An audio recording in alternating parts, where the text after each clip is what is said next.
നെന്മാറ സജിത വധക്കേസിൽ പ്രതി ചെന്താമര കുറ്റക്കാരനെന്ന് കോടതി. ശിക്ഷ മറ്റന്നാൾ വിധിക്കും. പാലക്കാട് 4-ാം അഡീഷണൽ ജില്ലാ സെഷൻസ് കോടതിയാണ് വിധി പറയുക. എന്തെങ്കിലും പറയാനുണ്ടോ എന്ന ചോദ്യത്തിന് ഒന്നും പറയാനില്ല എന്നായിരുന്നു പ്രതിയുടെ പ്രതികരണം.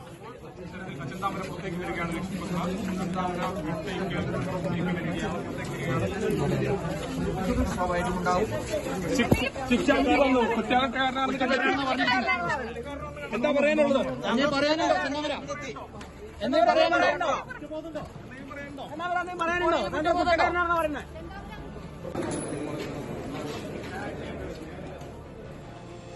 വിധി കേൾക്കാൻ സജിതയുടെയും സുധാകരന്റെയും മക്കളും കോടതിയിലെത്തിയിരുന്നു.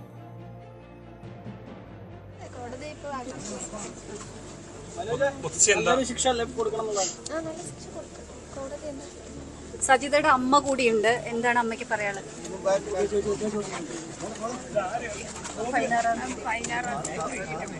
നമുക്ക് അടുത്തൊരു ശിക്ഷ തന്നെ ചെന്താമരയ്ക്ക് കിട്ടട്ടെ എന്നാണ് അമ്മ കരുതുന്നത്.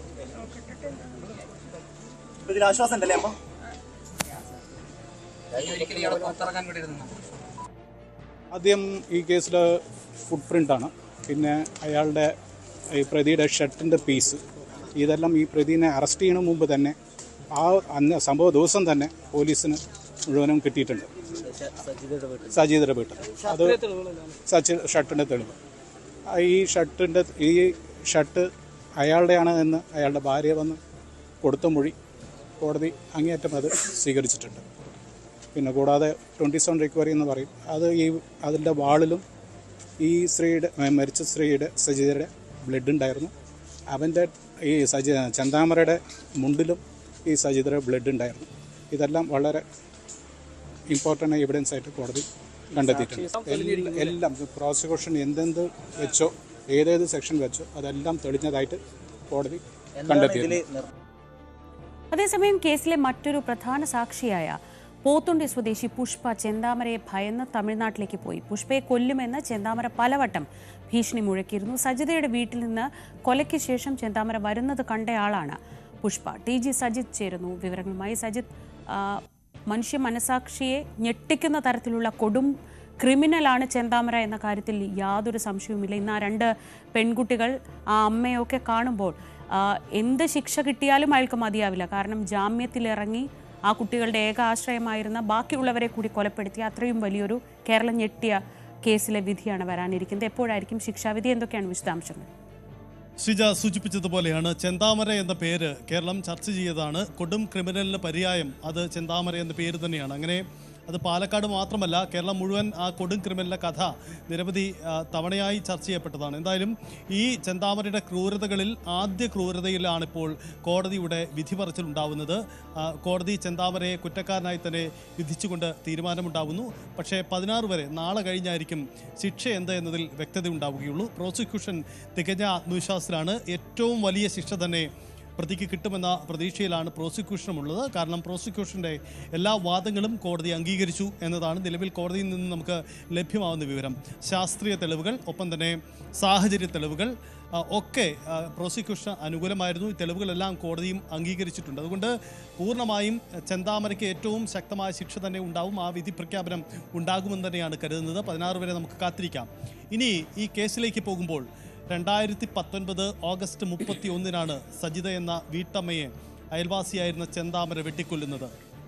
ചെന്താമരയുടെ ഭാര്യ ഉപേക്ഷിക്കാൻ കാരണം, ഈ ചെന്താമരയെ വിട്ടുപോയതിൻ്റെ കാരണം ഈ സജിതയുടെ ചില ഇടപെടലുകളാണ് എന്ന ഒരു ധാരണയിലാണ് ഇത്തരം ഒരു പകതീർക്കൽ ഉണ്ടായത്. വീടിന് പിന്നിലൂടെ എത്തി കഴുത്തിന് വെട്ടി വീഴ്ത്തുന്ന ക്രൂരമായ കൊലപാതകമാണ് സംഭവിച്ചത്. ഇതിനുശേഷമാണ് ചെന്താമര പിന്നീട് പോലീസിൻ്റെ കസ്റ്റഡിയിലാവുകയും ഒടുവിൽ ജാമ്യത്തിലിറങ്ങുകയും ചെയ്തു. അന്ന് സജിതയെ കൊലപ്പെടുത്തിയപ്പോൾ തന്നെ വീണ്ടും തൻ്റെ പകയുമായി താൻ ഇനിയും നിരവധി ആളുകളെ കൊല്ലാനുണ്ട് എന്ന സൂചന നൽകിയതാണ്. അതായത് സജിതയുടെ മറ്റു കുടുംബാംഗങ്ങളെയാണ് അന്ന് ചെന്താമര ലക്ഷ്യമിട്ടത്. കുടുംബാംഗങ്ങൾക്കും ആ കോളനി വാസികൾക്കുമൊക്കെ ആ ഭയമുണ്ടായിരുന്നു. പോലീസിനോട് പലവട്ടം ചെന്താമരയ്ക്ക് ജാമ്യം ലഭിച്ചാൽ സ്വീകരിക്കേണ്ട കാര്യങ്ങളടക്കമുള്ള കാര്യങ്ങൾ പറഞ്ഞതുമാണ്. പക്ഷേ പോലീസ് ആ ജാഗ്രത പാലിച്ചില്ല. പിന്നീട് സംഭവിച്ചത് നമ്മൾ കണ്ടതാണ്. 2025 ജനുവരിയിൽ ചെന്താമര വീണ്ടും എത്തുന്നു, ജാമ്യത്തിലിറങ്ങി വീണ്ടും എത്തുന്നു. സജിതയുടെ ഭർത്താവ് സുധാകരനെയും അമ്മ ലക്ഷ്മിയെയും വെട്ടി വീഴ്ത്തുന്നു. അങ്ങനെ 2 3 കൊലപാതകങ്ങൾ നടത്തുന്ന കൊടും ക്രിമിനലായി മാറുന്നു. വർഷങ്ങളോളം സൂക്ഷിക്കുന്ന പക, ആ പുക കൊണ്ടു നടന്നുകൊണ്ട് വലിയ കൊലപാതകങ്ങൾ നടത്തുന്നു എന്നതാണ് ചെന്താമരയുടെ പ്രത്യേകത. പോലീസിൻ്റെ കസ്റ്റഡിയിൽ കഴിയുമ്പോഴും തൻ്റെ ക്രൂരത പലവട്ടമായി ആൾ തുറന്നു പറഞ്ഞിട്ടുണ്ട്. യാതൊരുവിധ കുറ്റബോധവുമില്ലാതെ ഇപ്പോഴും പെരുമാറുന്ന ചെന്താമരയുടെ ഈ നീക്കങ്ങളൊക്കെ കോടതിയുടെ നിരീക്ഷണത്തിലുണ്ടായിരുന്നു. എന്തായാലും കോടതി ഈ സാഹചര്യങ്ങളൊക്കെ പരിഗണിച്ചുകൊണ്ടുള്ള ഒരു വിധിയെടുത്തുണ്ടാകുമെന്ന് നമുക്ക് പ്രതീക്ഷിക്കാം. 16-നായിരിക്കും ഈ കേസിൽ വിധി ഉണ്ടാവുക. ആ കുടുംബത്തിനും ആ നാടിനും ഏറെ ആശ്വാസകരമാകുന്ന ഒരു വിധി കൂടിയായി മാറുന്നു എന്നാണ് പശ്ചാത്തലം. ആ കുടുംബത്തിൻ്റെ അവസ്ഥ നമ്മൾ നേരത്തെ കണ്ടതാണ്. 2 കുട്ടികൾ, അവർ അനാഥരായി, 2 പെൺകുട്ടികളാണ്. അവരുടെ ഇപ്പോഴത്തെ ജീവിതം വീണ്ടും ചെന്താമര തിരിച്ചു വന്നാൽ അവരും ജീവൽ ഭയത്താൽ കഴിയുകയാണ്. നേരത്തെ നമ്മൾ പരാമർശിച്ച പുഷ്പ എന്ന പേരുകാരി ഈ സജിതയുടെ കൊല തെളിയുന്നതിൽ, ഈ കേസ് തെളിയുന്നതിൽ നിർണായകമായ പങ്കുവഹിച്ച വ്യക്തിയാണ്.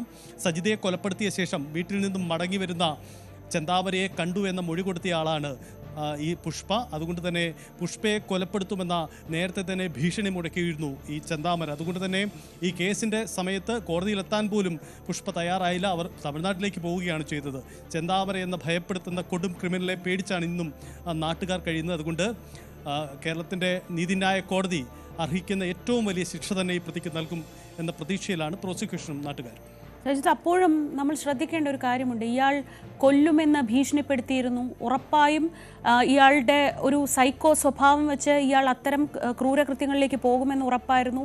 ഈ വീട്ടുകാർ തന്നെ അത്തരത്തിലുള്ള പരാതി പലപ്പോഴും ഉന്നയിച്ചിരുന്നു. എന്നിട്ടും പോലീസിൻ്റെ ഭാഗത്തുനിന്നുണ്ടായ ശ്രദ്ധക്കുറവ്, ഇങ്ങനൊരു ക്രിമിനൽ അവിടെ വിഹരിച്ച് നടക്കുന്ന തരത്തിൽ, അതും മൊഴി കൊടുത്ത ആളുകളൊക്കെ കൺമുന്നിൽ തന്നെ നിൽക്കുമ്പോൾ ആ തരത്തിൽ ഉള്ളൊരു ജാഗ്രത കുറവ് പോലീസിൻ്റെ ഭാഗത്തു നിന്ന് ഈ രണ്ടാമത്തെ സുധാകരൻ്റെയും അമ്മയുടെയും കൊലപാതകത്തിലേക്ക് എത്തുമ്പോൾ ഉണ്ടായിട്ടില്ലേ?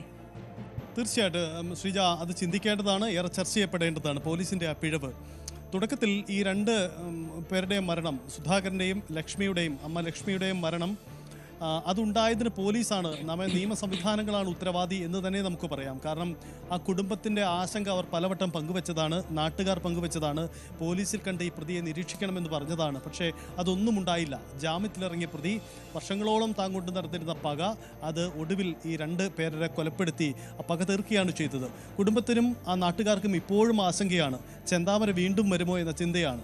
പലപ്പോഴും ഈ ചെന്താമര കൊലക്കേസ് നടന്നതിന്, ഇരട്ട കൊലപാതകത്തിന് ശേഷം പലവട്ടവും നമ്മൾ അവിടെ പോയിട്ടുണ്ട്. പലയിടങ്ങളിലായി ആ കുടുംബത്തെ കാണാൻ ശ്രമിക്കുമ്പോഴും നാട്ടുകാരൊക്കെ പങ്കുവയ്ക്കുന്നത്, നാളുകൾ ഇത്ര കഴിഞ്ഞിട്ടും ചെന്താമര എന്ന ഭയപ്പെടുത്തുന്ന പേര് അവർക്കിടയിലുണ്ട്. ചെന്താമര മടങ്ങി വരുമോ, കൊലപ്പെടുത്തുമോ എന്ന ഭയം പലർക്കുമുണ്ട്. കാരണം അത്ര ക്രൂരമായ ഒരു കൊലപാതക ശ്രമങ്ങളും നീക്കങ്ങളുമാണ് ഇയാൾ നടത്തുന്നത്. വർഷങ്ങളോളം ഉള്ളിൽ സൂക്ഷിക്കുന്ന പക, ഈ സംസ്ഥാനത്തിൻ്റെ ക്രിമിനൽ സ്വഭാവമുള്ളവരുടെ കണക്കെടുപ്പ് നോക്കുമ്പോൾ വളരെ അപൂർവമായി മാത്രമേ ഇങ്ങനെ ചിലരെ കണ്ടെത്താൻ കഴിയൂ. ഇത് മാനസിക വിദഗ്ധരൊക്കെ പിന്നീട് പങ്കുവച്ചിട്ടുള്ള കാര്യമാണ്. അങ്ങനെ അന്വേഷണ ഉദ്യോഗസ്ഥരോട് പോലും ഈ പക, തൻ്റെ ഉള്ളിലെ പക, അതിൻ്റെ തീവ്രത പലവട്ടമായി ഈ ചെന്താമര പങ്കുവച്ചിട്ടുമുണ്ട്. അങ്ങനെ ആ ചെന്താമരയാണ് ആ നാട്ടുകാർ ഭയപ്പെടുന്നത്. അതുകൊണ്ട് ഈ ക്രിമിനൽ പുറത്തു വരാതിരിക്കാനുള്ള ജാഗ്രത കാട്ടുന്നത് ഒരു പൊതുസമൂഹത്തിൻ്റെ ആവശ്യമാണ്, ഒരു ഭരണകൂടത്തിൻ്റെ ആവശ്യമാണ്.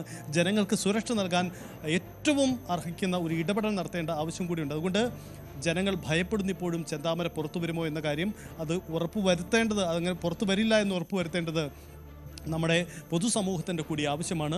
നിലവിൽ പറ്റിയ വീഴ്ചകൾ അത് പരിഹരിക്കുന്ന ഇടപെടൽ നടത്തണം. എന്തായാലും ഒരു കാര്യം വ്യക്തമാണ്, ഇരട്ട കൊലപാതകത്തിന് വഴിവെച്ചത്, 2025 ഇരട്ട കൊലപാതകത്തിന് വഴിവെച്ചത് പോലീസിൻ്റെ വീഴ്ച. അതിൽ തീർച്ചയായും ശ്രദ്ധേയമാണ്, അത് ഊന്നിപ്പറയേണ്ടത് തന്നെയാണ്. വലിയ വിമർശനം കേട്ടതാണ്.